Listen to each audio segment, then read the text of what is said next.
TRTV నేను మీ అనిల్. ఏవి Ranganath Hydraa commission ఏవి రంగనాథ్ ఇవాళ హైకోర్టు పిలిపించింది. తను వర్చువల్ గా అయితే మరి హైకోర్టు ముందు అయితే హాజరయ్యాడు. మరి అక్కడ జరిగిన సన్నివేశం మీకు పూర్తిగా వివరాలు చెప్పే ప్రయత్నం కూడా చేస్తాను. హైకోర్టు తనను అడుగుతున్న క్వశ్చన్ కి తను తికమక అయిపోయాడు. కొంతవరకు తను అమీర్పూర్ సంబంధించిన చెరువు గురించి తన క్వశ్చన్లు అడుగుతా ఉంటే హైకోర్టు, కానీ తను కావుడి హిల్స్ సంబంధించిన దానికి సమాధానం ఇస్తా ఉన్నారు. దీనిపైన హైకోర్టు సీరియస్ కూడా అయిపోయింది. మేము అడిగిన దానికి సమాధానం ఇస్తే సరిపోతుంది ఏవి రంగనాథ్ గారు అని తనకి చెప్పడం అయితే జరిగింది.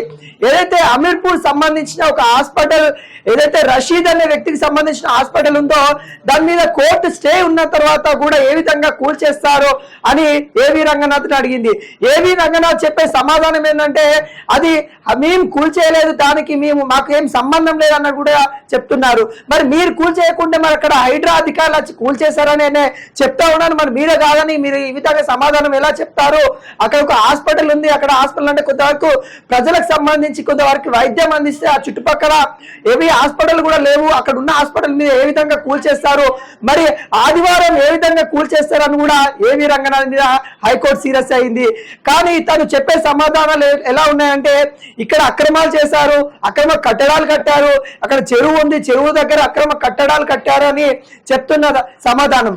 కానీ హైకోర్టులో స్టే ఉన్న తర్వాత కూడా సరే తను అక్రమంగా కట్టారా ఏమున్నా కానీ విచారణ చేపడుతున్నాం, స్టే ఉంది. అక్కడ స్టే ఉన్న తర్వాత మీరు ఎందుకు కూల్చేయాల్సిన అవసరం ఏమొచ్చింది, అంత త్వరగా చేయాల్సిన పని ఏముంది, అక్కడ కొంత టైం ఇవ్వచ్చు కదా వాళ్ళకి అనే నేపథ్యం మీద ఏవి రంగనాథ్ హైకోర్టు సీరియస్ అయినట్టు కూడా తెలుస్తా ఉంది.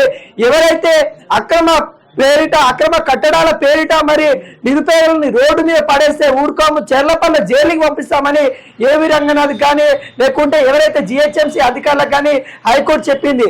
అంటే అక్కడ అక్రమ కట్టడాలు కాకుండా కానీ అక్రమ కట్టడాలనే పేరుతోని ఎవరైనా పేదల ఇల్లు కూల్స్తే లేకుంటే పేదలకు అన్యాయం చేస్తే ఊరుకోమన్నట్టు కూడా హైకోర్టు సీరియస్ అయింది. ఏదైతే కాంగ్రెస్ గవర్నమెంట్ వచ్చిన తర్వాత హైడ్రా చాలా వరకు అయితే హల్చల్ చేస్తా ఉంది. నిజంగా ఫస్ట్ అయితే తిమింగళాలను పట్టుకుంటారని చాలా మంది అనుకున్నారు. తిమింగళాలు అంటే బడా బడా నాయకులు, ఎమ్మెల్యేలు, ఎంపీలు ఎవరైతే మల్లారెడ్డి, పుల్లారెడ్డి అలాంటి ఇన్స్టిట్యూట్ ఎవరైతే ఉన్నాయో ఆ ఇన్స్టిట్యూట్ లో పట్టుకొని ఆ భూమికి సంబంధించిన గవర్నమెంట్ ల్యాండ్ రికవరీ చేసుకుంటారని చాలా మంది అనుకున్నారు.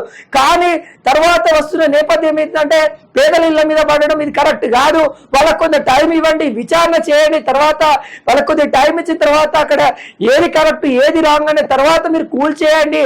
అంతేగాని వాళ్ళకి ఫ్రైడే ఎటువంటి నోటీసులు ఇవ్వకుండా ఫ్రైడే వచ్చి చెప్పడము, సాటర్డే సండే హైకోర్టు లీవ్ ఉన్న తరుణంలో మీరు ఏ విధంగా కూల్ చేస్తారన్నట్టు కూడా హైకోర్టు సీరియస్ అయింది. మీరు శని ఆదివారంలో చేయాల్సిన పని ఏముంది, శని ఆదివారంలో మీకు టైం ఉంటుందా అనే దాని మీద కూడా కొంతవరకు సీరియస్ అయినట్టు కూడా తెలుస్తా ఉంది. హైడ్రా కమిషన్ ఏవి రంగనాథ్ కు మరి ఏదైతే బుచ్చమ్మ మరణం కావచ్చు, లేకుంటే ఏదైతే 3 మరణాలు ఏవైతే ఉన్నాయో హైడ్రాకు సంబంధించి కానీ లేకుంటే మా ఇల్లు కూల్చేస్తున్న భయంతో చనిపోయిన 3 మరణాలు కూడా ఆ 3 కేసులు కూడా ఏవి రంగనాథ్ తలకు చుట్టుకునే దాఖలాలు కనబడుతున్నాయి. ఎందుకంటే ఇప్పటికే కుక్కట్పల్లికి సంబంధించిన బుచ్చమ్మ మరణము ఏదైతే జాతీయ మానవ హక్కుల కమిటీ కూడా మరి ఏవి రంగనాథ్ మీద కూడా కేసు నమోదు చేయాలి, ఎఫ్ఐఆర్ కూడా ఫైల్ చేయాలంటూ మానవ హక్కుల సంఘం చెప్తా ఉంది. అదేవిధంగా ఏదైతే అంతకన్నా ముందు కూడా మరి ఇక్కడ జరుగుతా ఉంటే ఏదైతే హైడ్రా కూల్చివేతలకు భయపడి కొంతమంది సూసైడ్ చేసుకోవడానికి కూడా కిరోసిన్ పోసుకున్న దాఖలాలు కూడా మనం చూస్తాం. ఇవన్నీ మానవ హక్కుల కమిటీ కూడా మరి ఏవి రంగనాథ్ మీద చర్యలు తీసుకోవాలి, ఇవి పేదల ఇల్లు మీదకి రావద్దు, వాళ్ళని కాపాడుకోవాలి, వాళ్ళకి భరోసా ఇవ్వాలి, కానీ వాళ్ళని రోడ్డు మీద చేయొద్దన్నట్టు కూడా జాతీయ మానవ హక్కుల కమిటీ చెప్తా ఉంది. ఆ విధంగా అటువైపు జాతీయ మానవ హక్కుల కమిటీ ఇటు హైకోర్టు కూడా ఏవి రంగనాథ్ మొత్తానికి మొట్టికాయలేస్తున్న దాఖలాలు కనబడతా ఉన్నాయి. ఏదైతే మూసి ప్రక్షాళన, మూసి సుందరీకరణ అని చెప్పేసి రేవంత్ రెడ్డి చేస్తున్న పనుల మీద కూడా కొంత ఆగ్రహమైనట్టు కూడా తెలుస్తా ఉంది.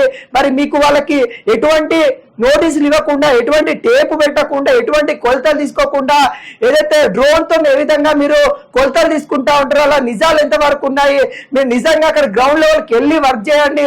ఇది సీరియస్ విషయము, ఇది ప్రజలకు రోడ్డు మీద వేయకుండా ఉండాలి, ప్రజలకి భరోసా ఉండే విధంగా ఉండాలని కూడా కొంతవరకు హైకోర్టు మరి హెచ్చరిస్తా ఉంది.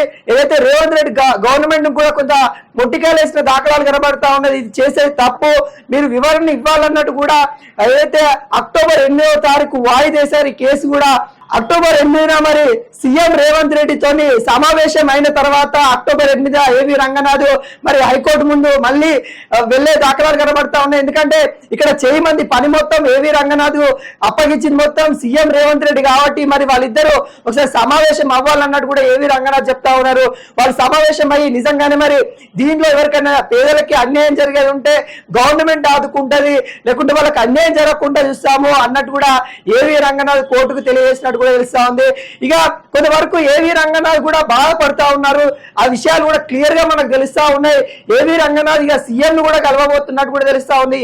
ఈ హైడ్రా గానీ మూసీ గానీ మరి సీఎం రేవంత్ రెడ్డి మీద ఇప్పటికే ఢిల్లీకి సంబంధించిన అధినేతలు కూడా కొంతవరకు సీరియస్ అయిన దాఖలాలు కనబడతా ఉన్నాయి.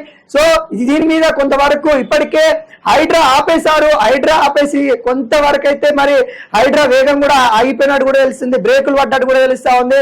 మరి అక్టోబర్ 8వ తారీఖు మరి ఎటువంటి నిర్ణయం హైకోర్టు ఇవ్వబోతా ఉంది, మరి ప్రజల వివరణ కూడా తీసుకోబోతున్నట్టు కూడా తెలుస్తా ఉంది. మరి ఎటువంటి నిర్ణయం తీసుకోబోతుందని అక్టోబర్ 8 దాకా వెయిట్ చేయాల్సి ఉంది.